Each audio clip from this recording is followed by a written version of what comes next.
welcome back to my channel. For those who are new to my channel, I go by One Cheap Compadre, and you're watching Cheap Compadre TV. For those who are subscribers, thank you once again for continuing to support my channel. And on this channel, we talk about investing, saving, politics, and sometimes story time.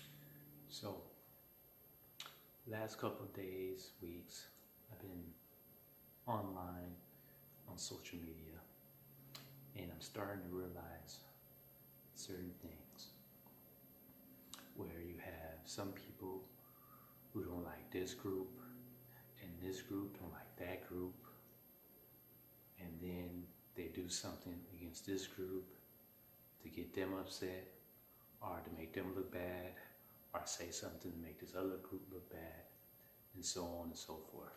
So I want to make a video about this and show you my observations and pretty much tell you my observations that I've been noticing, and maybe changing some of our ideas and attitudes to make this world a much better place instead of using a negative energy to put a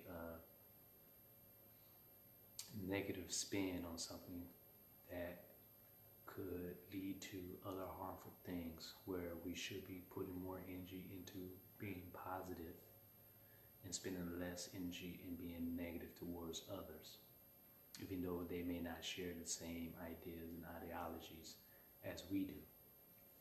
So I just wanted to talk about a few things that I noticed, and maybe we can start some type of dialogue, and maybe instead of just talking, maybe we actually do things consciously and actively to change the narrative for a better future for our offsprings. So what I'll be talking about today is how we judge other countries, people, and certain groups. Well, let me start off by saying that months ago, I was watching this video, and this guy was talking about, and it's not just him, I heard it from many other people as well, on what China is doing as far as their products, foods, and how some of their foods are processed and pretty much fake, and actually being sent out to other countries in places like the US. Now, is China making things that are probably questionable? No doubt, I agree with that. They are probably making things that shouldn't be consumed and eaten. But at the flip side, as we point fingers at them, there are two fingers pointing back at us. Because if we really think about it, let's talk about World War II, where they decided to make what? Processed food. And what a majority of American people do, what do they eat? Processed food. Okay? When the last time you've been to a fast food joint? Would that be something that is probably safe for you? Over going to the supermarket and buying food? And some of the food at the supermarket, some of that is not even good. Some of that is processed. Some of that have ingredients that shouldn't be in there that are bad for you, right? So I think before we point fingers at other countries and talk about what they're doing, I think we need to focus on what we're doing here in the US to make what we make something that is more natural as well. Okay, so not only should we point at them and making sure that they are getting making things that are more natural and more real instead of processed and fake, and at the same time making sure that we are doing the same. Because I mean, there's been many studies of people spending more time eating out and less time eating in until this pandemic came about, and now people are eating more at home, and hopefully the food that we're eating at home are things that are fruit, vegetables, hopefully if you eat meat, that very little antibiotics, or if you don't eat meat, that hopefully it's not plant-based, because that is even being processed. Okay, hopefully you can eat things just without meat that are real as well. Because the bottom line is, when it really comes down to it, you want things with less ingredients and more natural ingredients, very little ingredients. The better off the food is. When you have all these processed and mixtures of things put into the food, that makes it bad. But when it's less of these ingredients, that's what makes the food more natural, more real. So basically, the bottom line, if you are a meat eater or you're a vegetarian, you have to eat things, at least 60 to 80% food that are real. And what's real? Fruits, vegetables, meat, protein that has very little antibiotics, or food with no meat that gives you the same vitamins that you would if you would eat meat and protein and vitamins, okay? So I just wanted to touch on that. And then the next thing, we have traditions, we have culture. Now, in every culture, we have many different traditions, okay? And you have many cultures that grew up in a traditional home where they went to church, Christianity, okay, or Muslim, okay? And besides Christianity, here in the United States, the other religion that is being learned and followed is Islam. So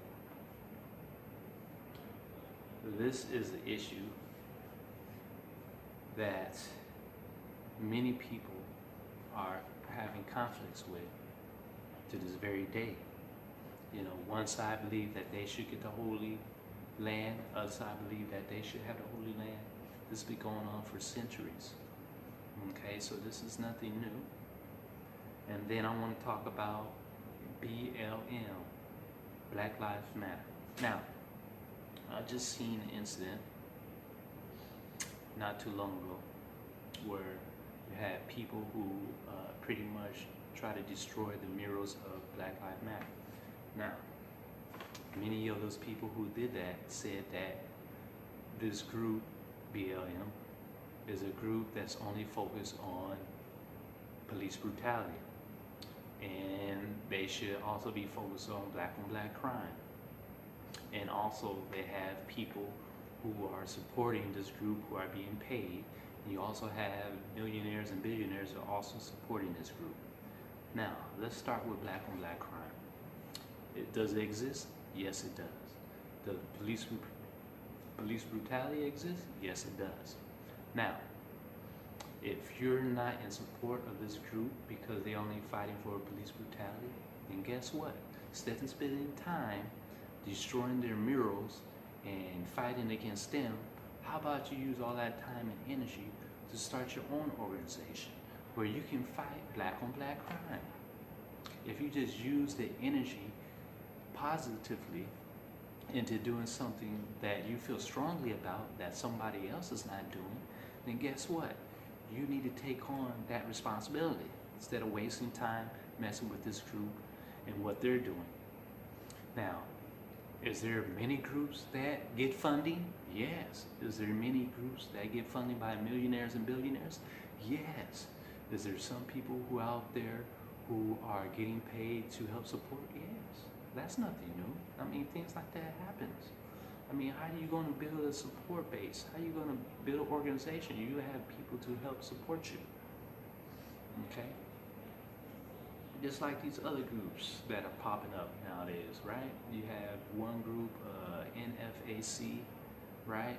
They say they're not a part of BLM and they're not a part of the Black Panthers. And I say, that's fine. If you do not agree with this group, that's fine. You have another agenda, that is fine. But I tell you, it would be very, very powerful if the Black Panthers got together the NFAC got together, if BLM got together, if Native Americans got together, Latinos got together, Asians got together, white rural farmers got together, women got together, and decided on certain things, a certain agenda that they wanted, that they had to be met in order to bring this country up to a place where you'd actually see colorblind society. But we won't be able to see that until we all come together and start fighting against one. Just like the early 1900s, where you had W.E.B. Du Bois, who was fighting for justice issues. Then you had Booker T. Washington, who was fighting for economic issues. And then you had Marcus Garvey, who said that we must love ourselves and not depend on anyone else, and we should move back to Africa. So even though they had different ideas, they all had an idea to fight against racism and discrimination. Just imagine if they all came together with their different ideas, how great this country would be to this very day. Time you point the finger at someone, point two fingers back at yourself, because it is very easy to tear somebody down, but it's very difficult to help lift and support someone. So until next time, make sure to become a subscriber. And I want to know, do you think that people who are destroying the murals of BLM or other individuals who don't like BLM, should they be able to do that, or should they fight their agenda of something they have strong feelings for and start their own organization? So what do you think? Do you think they should do that, or you think they should just spend their time tearing down this BLM organization or any other organizations? So put a comment at the bottom. Become a subscriber if you're not already. Share this with other family members and friends. Make sure to hit that bell.